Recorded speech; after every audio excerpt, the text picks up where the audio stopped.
Welcome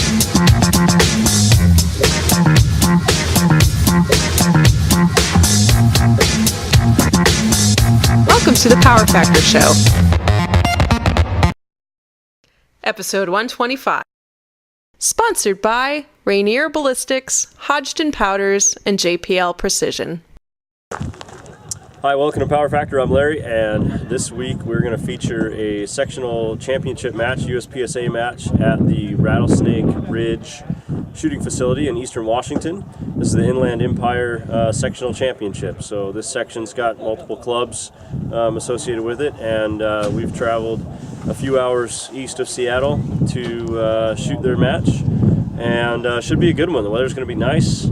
It's right now late April, and be about 60 degrees today. Looking forward to it. So we'll feature some shooting. I'm shooting limited division today with the Glock 35. We'll feature some shooting by our producer with his open gun, and all the buddies we traveled with. Maybe we'll include some footage of them as well. So hope you enjoy. We're going to try and get the range officers on camera doing the stage briefings, so you guys can hear what the stages are all about, and then we will break down the footage after we're done shooting. We'll break down the footage and talk about how we did, and how we attacked the stages and how we broke them down, and all that kind of stuff. So enjoy. Thanks. All right, welcome to Power Factor. We're back in the studio now. We're going to break down the match for you, so let's go ahead and kick off with the first stage we shot, stage 9. Welcome to 2013 Inland Empire Sectional. I'm your RO, Dax Bradley. These are scorers, Jarrett Maynard, and Shane Hill is going to be our secondary scorer. This stage is stage 9, bay 9, long and narrow. Long and narrow is a 31 round, 155 point round stop course. So 14 metric, 3 poppers. Start position, demonstrate that. Palms flat on X's, handgun is unloaded, and the trigger guard is centered on the X in the table. All magazines to be used in the stage must also start on the table. Start signal is audible, on start signal engage, targets as they become visible. All right, so this is my run on stage 9, the first stage of the day. And as you can see, the gun starts on the table, and your hands start on the X's on the table. All your magazines are positioned on the table. So first I gotta load the gun and get running through here. There's 2 poppers in that doorway. We activate a couple of targets, make a reload.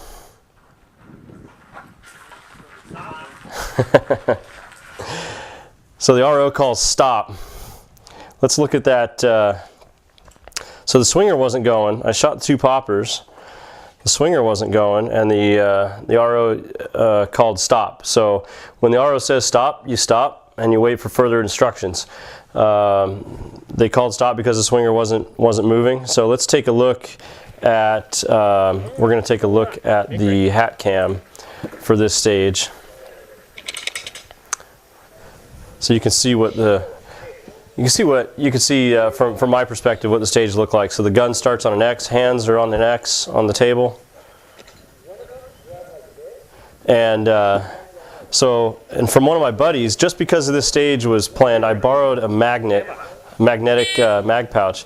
So here I did not stick the mag in the mag pouch or the magnet. I stuck it in my regular mag pouch. So, make my reload, and what the heck's going on here? Unload, show clear. So they yell stop, unload, show clear. I follow the instructions. You didn't hit it? And you can hear somebody back there going, hey, he didn't hit it! You get to read it anyway. So, apparently I failed to activate the popper. Now, I'm pretty darn sure I hit it. And if you go back to the video, you hear 2 dings on those 2 poppers. So maybe one of my shots just grazed it. I had a partial hit. It wasn't enough energy to knock the popper over.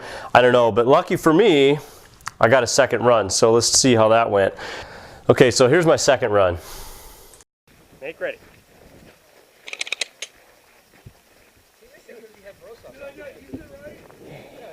This is the correct user. He missed it because he had too much broseph on his hand. Shooter ready. Stand by. Okay, so pick up the gun. I actually use the magnet this time. And I go for the poppers first, just to be sure. And I kind of check them on the way out. Make my reload. Uh-oh. And now here, you'll see my gun's out of battery. I'm working feverishly to try to figure out what the heck's going on. I go for my secondary mag. There was something in the chamber that prevented the magazine from seating, and it kept the gun out of battery. So unlucky me. So yeah, if you go back and watch that piece of the video, you'll see after the reload, I take one shot, the mag drops out, and as I'm trying to clear the malfunction, you can see at least a ½ inch or so of the barrel sticking out of the end of the slide. So all I remember is something was jammed in the I can see from inside the ejection port, something was jammed inside the gun. I didn't know what it was. It wasn't gold colored. It didn't look like brass. It could have been nickel brass. In hindsight, we think maybe it was a case separation where like half of the case was rattling around inside there. So I didn't know what it was. I thought, let's just dump this magazine, run over to the table, grab my spare magazine, which I placed there. There's no reason why I should need it, right? But always take that insurance. And I put that on the table just in case. I ran over to grab it. It still didn't help the problem. So there's the first stage of the day. Didn't get off to a good start, but let's go ahead and take a look at stage. Oh wait, first of all, so we can take a look at the results from that stage, and we'll post them here on the screen. So here you can see the results from the page. I highlighted my name on there, and I logged out of USPSA, so I would hide everyone else's name to keep everyone protect everyone else's name that's on there if they don't care to see their name online on the internet. So you can see because of that, I was at 50% for that stage. So like I said, not a good way to start off the day, but we're going to go on to stage 10 and see if we can make it any better. Empire Sectional Championship. This is stage 10, CM9902, Night Moves. This is Bill, and he'll be your RO for the stage along with myself, Samantha, and Olivia. Night Moves is an 18-round, 90-point Virginia count course. There are 5 metric targets. The start position is sitting behind the table with knees under the table edge. Fingers interlaced in lap, back touching the backrest of the chair, and feet flat on ground. Handgun is loaded and holstered. The start signal is audible, and there are 3 strings. For string 1, on start signal, engage T1 with 2 rounds and T2 through 5 with 1 round each from behind the table within the shooting area. And T1 is this middle target right here. For string 2, on start signal, engage T1 with 2 rounds and T2 through 5 with 1 round each from behind the table within the shooting area, strong hand only. For string 3, on the start signal, engage T1 with 2 rounds and T2 through 5 with 1 round each from behind the table within the shooting area, weak hand. Jams may be cleared with both hands. Are there any questions about the course fire? This is stage 10. This is the classifier. It's called Night Moves. And after you see my run, I think they should rename it to Can You Count? That name's already taken, so unfortunately, because I couldn't count on this stage. Here's my first string.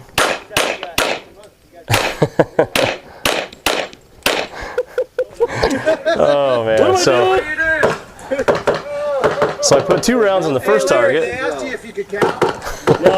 I put 2 rounds on the first target. The stage procedure is 1 round per target, except for the middle target gets 2 on every string. 1, 2, 1, 2. 1, 2, 1, 1. Okay. So Strong hand now, only. trying to get my mind in the game here. Second string is strong hand only. I'm gonna go 1, 1, 2, 1, 1. Shooter ready. Stand by.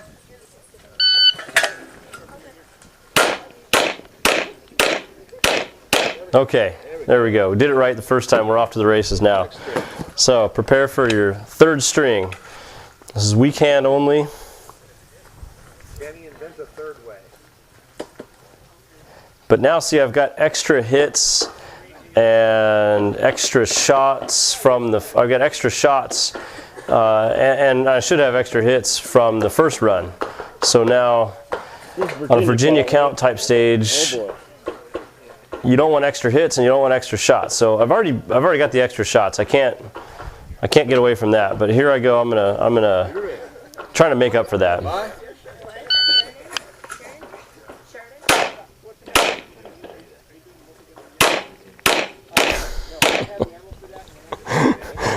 Let's just stop it right there. All right, so if you see on the hat cam version of that, so when I come up to the target on the left, which is the target I started on the freestyle portion, the first string, I put 2 rounds into that target. So I already had an extra shot for that run, but I didn't want an extra hit. So you'll see I aimed off to the side. I had followed the procedure, so I fired a shot at the target, but I didn't hit the target. And then I go to the next target, and then at the middle target that is supposed to have 2, I burned 2 rounds into the berm, and then it went into the next 2 targets. And then after I was done, I was like, what in the heck am I thinking about? Because for some reason I thought I already had enough shots on the middle target. I was just so screwed up on this stage. It was just not even funny. I don't even know where my head was. I was the second guy to run the stage. Didn't realize I was the second guy until they said, hey, you're up. And I was like, oh man, all right. So, because the previous stage, I had the malfunction and I was the last shooter when I made my second run that we showed you. I was the last shooter there. So we cart all our stuff over to here. I'm loading magazines and all of a sudden I'm up. And I did listen to the procedure, but I wasn't thinking. I was just feeling match pressure, what have you, because you travel so far from home and spend a little bit of extra money, and you want to do well. But here, I mean, my head was not even in the game. So we're going to scrub that one and shake it off. Let's take a look at the results there for stage 10. And what do you know? Look at that. Larry Leone, right at the bottom with a 7.82%. I think it's the first time, oh my gosh, I don't know, in maybe 8 years, 9 years, 10 years that I've had a single digit on the percentage. It was just horrible. I don't even know, honestly, I don't even know if they gave me all the penalties I deserved. Maybe I should have even zeroed the stage. Somebody told me they think they didn't give me enough penalties. I don't know. I wasn't even paying attention to the scoring. I just walked off and shook my head and loaded my magazines, and eventually they found me to sign my score sheet. So anyway, so we're gonna shake that off now. Head over to stage 1, which actually, well, here we'll give you the RO for stage 1. This is stage 1, Askew view. My name's Paul, and I'm the RO for this stage. Askew view is a 16-round, 80-point Virginia count speed shoot. There are 4 metric targets. The start position is standing in the shooting area, facing downrange with hands relaxed at sides. Handgun is loaded and holstered. The start signal is audible. On the start signal, engage targets T1 through T4 with 2 shots each, perform a mandatory reload, and engage T1 through T4 with 2 shots each. Are there any questions about the course of fire? It doesn't matter which side you shoot, any side you want? Any side you want. You got the briefing on stage 1 there, and I forgot to actually turn on my hat cam, so we'll just show you the stage. You can watch our producer shoot it, and shoot it much better than I did. So here's his run. Now, as they described, you've got 4 targets, 2 shots each. You have to lean around the barricade. You got a mandatory reload. You got 2, 4, 6, 8 shots, and then reload 2, 4, 6, 8.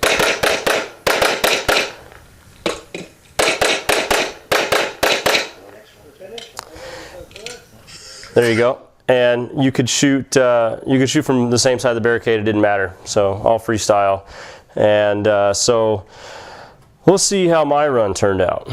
Okay, I know you didn't get a chance to see my run there, but 14th place, not great. Picked up a mic, one of the targets, 7.24 seconds.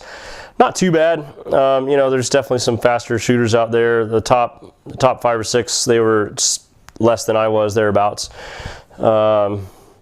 So, but the miss, that really hurts. I'm down there at 64.5% basically. So, moving on. We're gonna shake it off. Gonna go to stage 2. This is Stage 2, Bay 2, Teenage Mutant Ninja Turtles. Welcome to the 2013 Inland Empire Sectional Championship. This is Stage 2, Teenage Mutant Ninja Turtles. My name is Jody Human. I'm the RO for the stage along with Brandon Cadwell. Teenage Mutant Ninja Turtles is a 31-round, 155-point Comstock course. There are 13 classic targets and 5 steel. The start position is standing outside the shooting area, facing downrange with toes touching the rear fault line. A nunchuck handle in each hand, both wrists above shoulder height. Handgun is loaded and holstered. The start signal is audible. On the start signal, save the Ninja Turtles from the Foot Clan and Shredder as the targets become visible within the shooting area. Are there any questions about the course fire? Okay, you got your stage description there from the RO. This is stage 2. It's called Teenage Mutant Ninja Turtles. So the white targets, the no-shoot targets, those are the Teenage Mutant Ninja Turtles that we're rescuing, I guess. So this stage, as you see, look, get the video rolling. You can fast forward some through this if you want.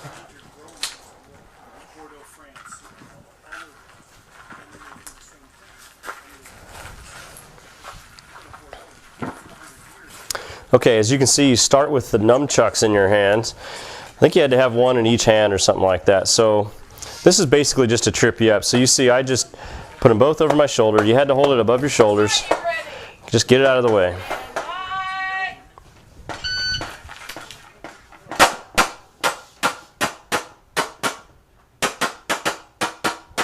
Okay, make a reload, go for the door.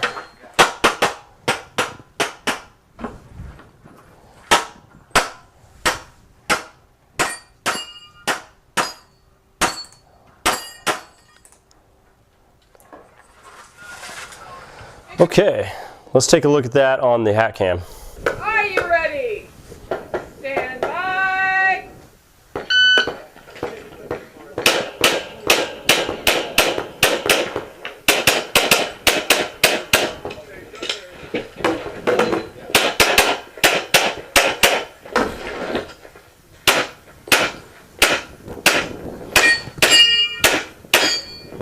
There you can see we finished off with the Texas Star.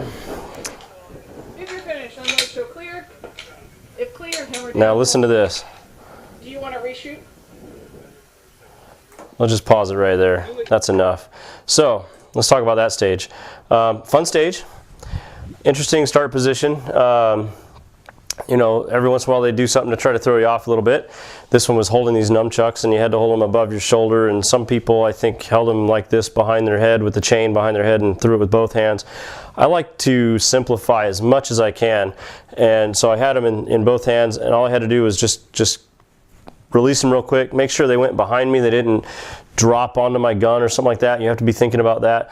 If you're shooting production, I was interested in watching the production shooters just to see if anyone messed up, because they've got magazine pouches all the way around their belt, and if they just dropped it straight down, there was a chance that that thing, I thought, they could hang up on their magazines, but I never saw it happen. So I go through the stage, you know, 16 shots, reload, go for the door, finish it out. The port was so low, I just decided to sit on my butt, which is not a position I go to very often, but it was just the right. It was just low. It was too low to go kneeling for me. It would have been an awkward shooting upward kneeling position. So I just sat down on the ground and finished out the stage. Now notice I did slow my shots down a bit through the port on the paper targets. You couldn't see the targets, but you saw the target stands. They're more of the same targets with the same V-shaped hardcover on there. So I took my time, got good hits, and went through the Texas Star. And then you notice when I was finished, the RO said, "Do you want a reshoot?" Well, they told us they'd been having some trouble with the plates on this Texas Star. Now, but by the rule book, if you hit a plate if you shoot a steel plate and you hit it and it doesn't go down, it's an automatic reshoot. It's range equipment failure. It's an automatic reshoot. Plates by definition are not calibratable. You cannot calibrate a steel plate. So she should have forced me to reshoot. She asked me if I wanted to reshoot, and I kind of explained how that's not right, and I just left it up to her. And she didn't force me to reshoot it. I think we were getting hungry by that time. I don't know, it might have been getting close to lunchtime. There was another guy on our squad, had the similar situation where he shot a plate, it didn't come down.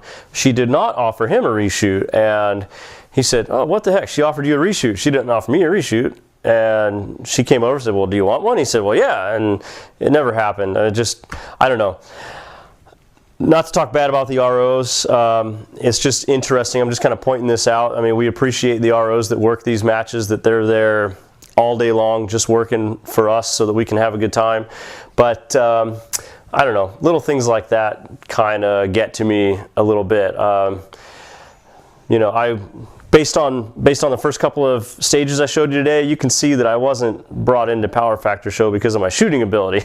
I was brought in because I know the rules really well. So little things like that tend to kind of tick me off a little bit. But, you know, no hard feelings. I tried to explain the right way of doing things, and we just kind of left it at that. And she did not force me to reshoot it. And let's see how the stage turned out for me. So here's the results of stage 2, and there I am, number 5, 5th on the stage out of 33 shooters, and at 81.5%, I'll take it. Notice I had a penalty even. I was the top shooter with a miss.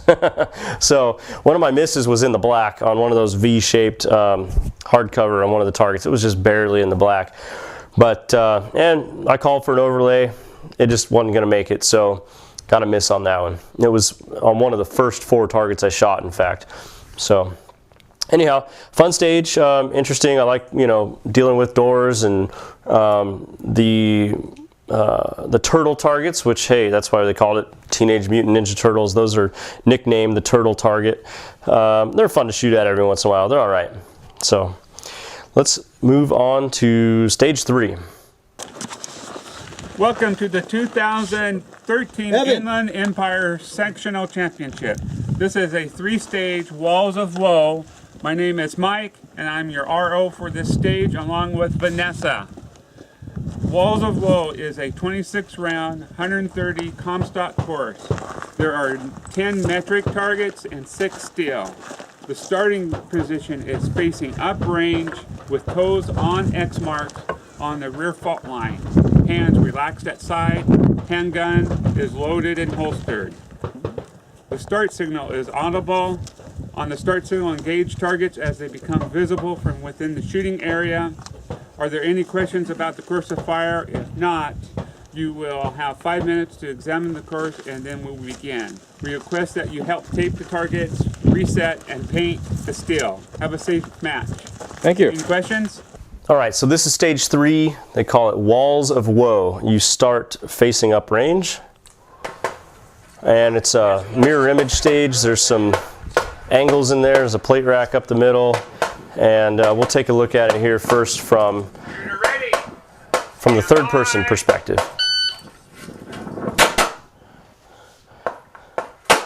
So that was a real hard position to get into. You had to make sure not to fault the line. I was stood on the line and I was leaning out more. Finally found the targets back there.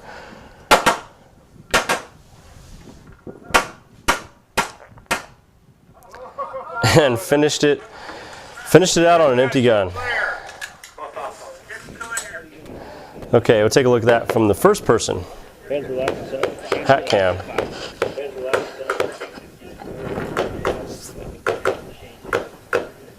Shooter ready. Stand by.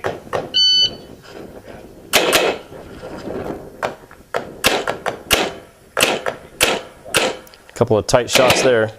Okay, reload.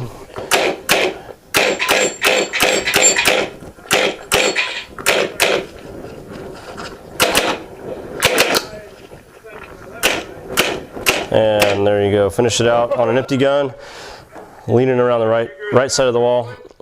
a lot easier for a right-handed shooter. So those shots were a lot easier than the first targets I engaged. So how did we do? Bay 3, you can see here, stage 3, Bay 3, 11th place at 60%. Not that happy with that.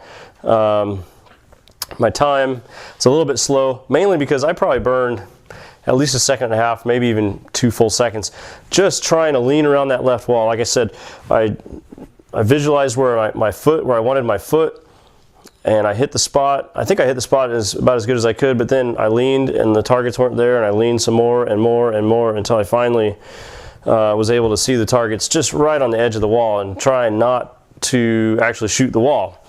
So anyhow, that's where I lost some time. And my points, oh my gosh, my points suffered. Look at that, 95 points. Hey, I'm the top shooter with 2 digits, look at that. So my time maybe was not that bad. But yeah, 60%, not happy with that at all. So let's go on to stage 4. I'll let the RO tell you about that one. Hey, welcome to the 2013 Inland Empire Sectional Championship. This is stage 4 pyramid scheme. My name is Chris King and your RO is Tim King. Pyramid scheme is a 32 round, 160 point Comstock course. There are 16 metric targets. Start position is palms flat on the marks on either left or right barricade. Handgun is loaded and holstered. Start signal is audible. And on the start signal, engage the targets as they become visible from within the shooting area. Are there any questions? Okay, so you got the breakdown from the RO there for stage 4, and I was feeling pretty confident on this one. It was one of these memory stages where, you know, there's targets available from multiple positions, and you want to make sure that, you know, you figure out which ones have to be engaged from a certain place, and then you have to figure out which ones can be engaged from maybe a couple of different ports. So I walked through this thing a lot, I don't know, easily a dozen times, getting tips from friends and everyone else and trying to figure out my own way through it based on information I was hearing from everybody else. And keep in mind, we only have 5 minutes to get it all figured out. So I was feeling pretty confident about myself, and my friends caught me. Yeah, depending on how you measure. One more time? No. He said what? You said what? Limited What did you say? What did he say? He said top limited on this stage. I cannot. All right, we all agree, right? We all agree, yeah. Stage 5. Stage 5, top limited shooter on this stage right here. That's confidence for you, huh? So let's take a look, see how we do. Here's the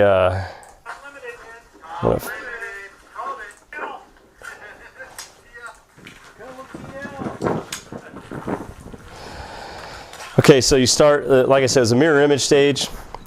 A lot of doorways you can shoot through. You start your hands on the spots painted on the wall. And if you wanted to, you could start on the right-hand side and go opposite.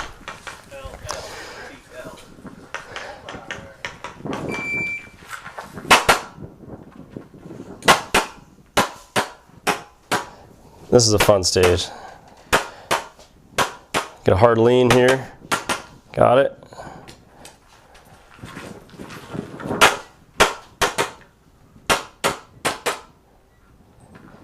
Go to the final position. Oh, what's that? Shot on the no shoot.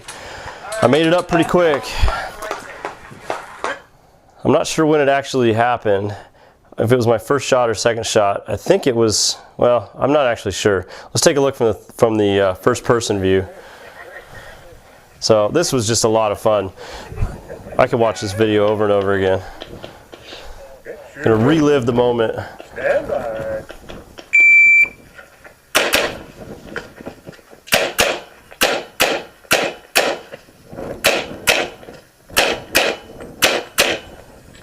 Got that hard lean on that target. Make my reload.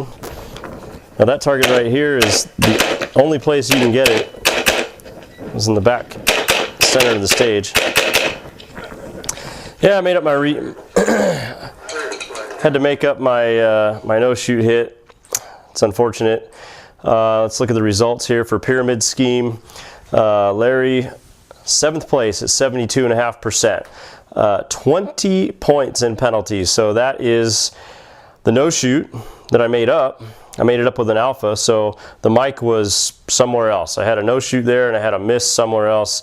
Total of 20 points penalty. I'm only starting with 131, so down to 111 points, net points, and then hit factor of 5. So top shooter here, almost a hit factor of 7. That's a heck of a lot better. So 72.5%. I'll take it. It's above my average so far. As you can see, I'm struggling a bit with this match. So we're actually going to break this down into 2 separate episodes. So I'd like to just kind of sign off now and just say that it was a heck of a lot of fun. Heck of a lot of fun traveling with friends across the state. Like I say, we drove a few hours to get out there. We drove over the night before and stayed at a hotel. So we had to be there at 8:30 in the morning or something like that. So, but it was a ton of fun. The ROs did a pretty darn good job. The stage designers did a great job. These stages are they were just excellent. If you want, I mean, what the heck, I didn't design them. Take them, steal the ideas. They're great. So we'll pick it up again next week and see where it goes. So again, big thanks to the ROs. Hopefully you like what you see. Again, like I said earlier, they didn't hire me on Power Factor Show for my shooting ability. As you can see, I'm the rules Nazi. I'm a CRO. I enjoy ROing at least as much as I enjoy shooting, and maybe it shows a little bit. It's unfortunate. So you know, I let the match pressure get to me a little bit in the first half of this match. We'll see next week how I finish it out. So until next week, thanks for watching. See us on facebook.com/powerfactorshow. powerfactorshow.com. Send us emails at powerfactorshow@gmail.com. We're still taking some stage designs. We're getting several coming in, but at least at the time of this recording, we're still taking stage designs for a stage design critique episode. Until next week, thanks for watching, and we'll see you later.